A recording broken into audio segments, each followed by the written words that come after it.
is CNN, home of fake news.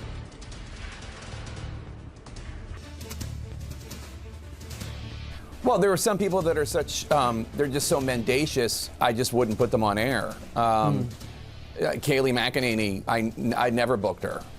Jason Miller from the Trump campaign, I would never book him. I mean, these are just people who they just tell lies the way that, you know, most people breathe. There's a big difference between somebody like Kayleigh McEnany who just like, this is what she does. She tells lies all the time. She can't acknowledge reality. Guy's a moron. It is the president and his minions who are responsible, not the millions of people who have been lied to and misled. They have been misled. So what happened to that campaign promise that he would protect the LGBT community? 2 years into President Trump's term, it is hard to find evidence that he's making good on some really big promises. Promises made, promises kept. Candidate Donald Trump was quick to promise his advocacy for the LGBTQ community. As your president, I will do everything in my power to protect our LGBTQ citizens. Believe me. As your president, I will do everything in my power to protect our LGBTQ citizens from the violence and oppression of a hateful foreign ideology. Believe me. As your president, I will do everything in my power to protect our LGBTQ citizens. Believe me. As your president, I will do everything in my power to protect our LGBTQ citizens from the violence and oppression of a hateful foreign ideology. Believe me. I mean, these are just people who they just tell lies. It is the president and his minions who are responsible, not the millions of people who have been lied to and misled. They have been misled. A disturbing story out of Wisconsin, yet another unarmed black man shot. Disturbing video last night showed Jacob Blake, unarmed, being shot by police. He was unarmed. Jacob Blake, the unarmed black man. Once again, an unarmed black man is shot. They say that Mr. Blake was not unarmed, that he had a knife in his possession. Shooting of Jacob Blake, unarmed, a black man in the back, although he did have a knife in his car, I guess. You know, I realized I had dropped my knife. Jacob Blake, the unarmed black man. I had a little pocket knife. Unarmed black man. So I picked it up after I got off of him. Once again, an unarmed black man is shot. All right, were you carrying a knife? Yeah, I had my knife. You had a knife on you? Yeah. I shouldn't have picked it up. Another unarmed black man shot. It is absolutely incontrovertible that Jacob Blake was armed with a knife during this encounter. Uncontroversial. Hey, hey, hey, no! It almost felt like a war zone earlier this morning. Shattered glass littered the sidewalk, and the smell of burning debris filled the air. Destruction at every corner in downtown Kenosha.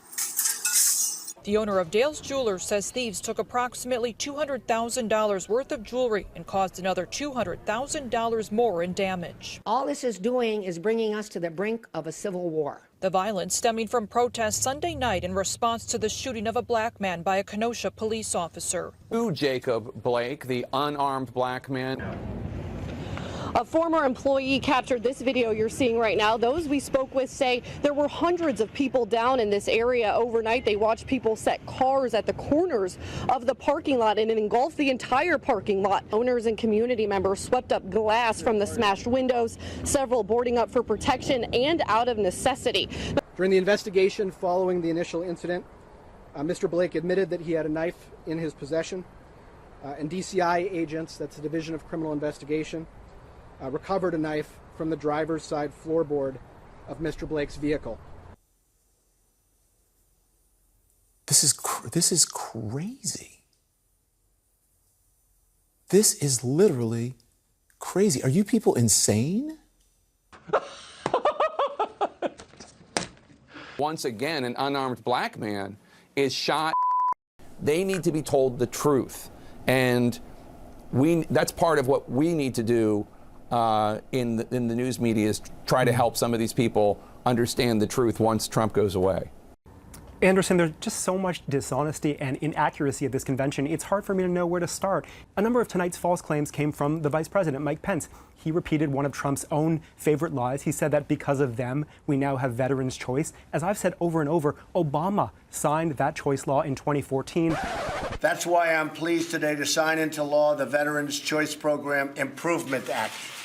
So this is called the Choice Program Improvement Act. President Trump at the White House signing a bill into law that has to do with veterans care. It's an extension of a program that was established in 2014. It allows vets to opt for private medical care. It's a focus of this White House, a focus of, obviously, the Veterans Affairs, the Veterans Administration. Pence said again that Biden wants, quote, open borders. I know this is common conservative rhetoric, but it's just wrong. Biden does not support completely unrestricted migration.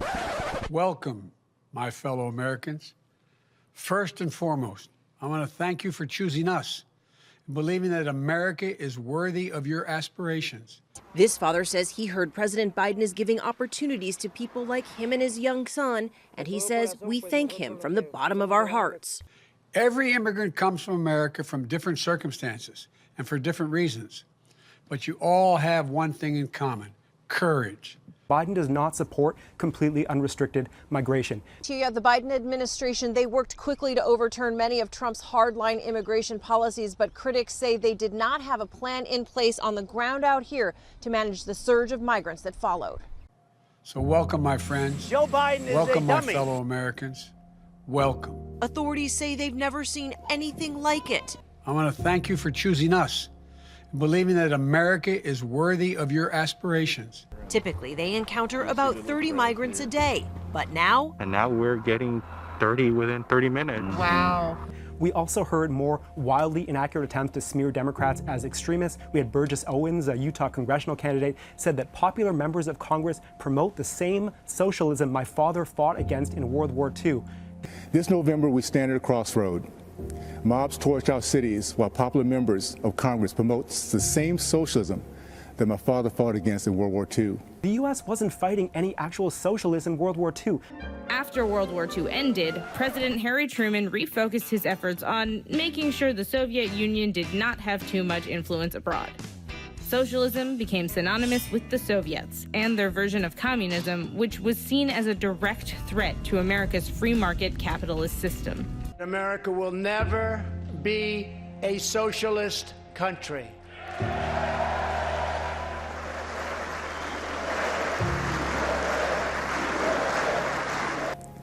We have a Democratic candidate for president who says that I'm not black if I don't vote for him. But I tell you, if you have a problem figuring out whether you're for me or Trump, and you ain't black. We had Congresswoman Elise Stefanik call Trump's impeachment illegal. Come on, it's legal. Impeachment is in the Constitution. Since his first day in office, President Trump has fought tirelessly to deliver results for all Americans, despite the Democrats' baseless and illegal impeachment sham and the media's endless obsession with it. I was proud to lead the effort standing up for the Constitution, President Trump, and most importantly, the American people. They're pursuing an illegal, invalid, and unconstitutional bullshit impeachment. And like Trump himself, we had Press Secretary Kayleigh McEnany claiming that Trump stands by Americans with pre-existing conditions. Look, Trump has repeatedly tried to get bills passed to weaken Obamacare's protections for people with pre-existing conditions, and he's currently in court fighting to get the entirety of Obamacare overturned. And I just watched another network than yours, and they were saying pre-existing is not covered. Pre-existing conditions are in the bill. We had Press Secretary Kayleigh McEnany claiming that Trump stands by Americans with pre-existing conditions. And I can tell you that this president stands by Americans with pre-existing conditions. The historic action I'm taking today includes the first ever executive order to affirm it is the official policy of the United States government to protect patients with pre-existing conditions. So we're making that official. We're putting it down in a stand because our opponents, the Democrats, like to constantly talk about it, and yet pre-existing conditions are much safer with us than they are with them, and now we have it affirmed. This is affirmed, signed, and done, so we can put that to rest. They'll say it anyway because it's disinformation. Yeah, I mean, he actually has no health plan that he has talked about publicly or, He doesn't. or Great, announced. wonderful health care. Yeah, there's been a lot of promises, and The America First health care plan includes another historic provision to benefit our great seniors. he actually has no health plan that he has talked about publicly or, He doesn't. or Great, announced. wonderful health care. Under my plan, 33 million Medicare beneficiaries will soon receive a card in the mail containing $200 that they can use to help pay for prescription drugs. Nobody's seen this before. These cards are incredible. The cards will be mailed out in coming weeks. I will always take care of our wonderful senior citizens. Daniel, enough with Don. No, I'm kidding. Listen to Vice President Pence in his speech tonight. Do you judge this claim about Trump helping out veterans as factual or misleading? Take a listen. We reformed the VA, and Veterans Choice is now available for every veteran in America. Trump himself has told this lie, and it's a lie, literally more than 150 times as president. I've counted. Barack Obama signed the Choice program into law in 2014. Choice has been replaced by his signature legislation, Mission, and Mission is working in a way that I think has astounded most people in Washington. I'm a pretty good historian, and I grew up in this world. There has never been a president who has given this much attention to America's veterans or allowed for more transformation to go on in the lives of veterans in this department than this president. So no, it's untrue when Trump says it, it's untrue when Pence says it. Now, Don, you may enter the conversation. Well, I was just going to say, don't let the truth get in the way of a good story. What are we, in junior high school? Like, what the hell? What is this? Like what? What? Kirsten, the case was being made in this night of the convention for women. You had Lara Trump, Kayleigh McEnany, and then you also had Kellyanne Conway, who offered this. For decades, he has elevated women to senior positions in business and in government. He confides in and consults us, respects our opinions, and insists that we are on equal footing with the men. There obviously so much of the convention has been targeted towards Republican women, that they're worried about suburban women. This chart shows who voted as divided by race and sex. White women are the largest slice. On top of that, Donald Trump won the white male vote this year too by a whopping 29 percentage points. Black voters and Latino voters of both sexes overwhelmingly chose Clinton. All combined, they helped counterbalance the white male vote, and that put white women in the driver's seat to determine the course of the election. And if you divide this group out to those white women with a 4-year college degree and those who don't have one, you see a socioeconomic tsunami. More highly educated white women chose Clinton, 51% to Trump's 43%. But white women without a college degree went to Trump, 59% to Clinton's 35%. And so I think that a lot of the things they're doing, including talking about how much he loves women and how much he elevates women, I think they're exaggerating it a bit. Republicans and Republican women flipped seat after seat. 228 female Republican candidates ran for the House in 2020. In South Carolina, Nancy Mace has delivered a win for Republicans, flipping the 1st congressional district red. Explain to me how I can look at my daughters and have them look up to a President Trump as a role model. Well, first of all, nobody. Who asked you to give this question? Did Anderson? No. This is a CNN. By the way, this is a CNN setup, but that's okay. It's not.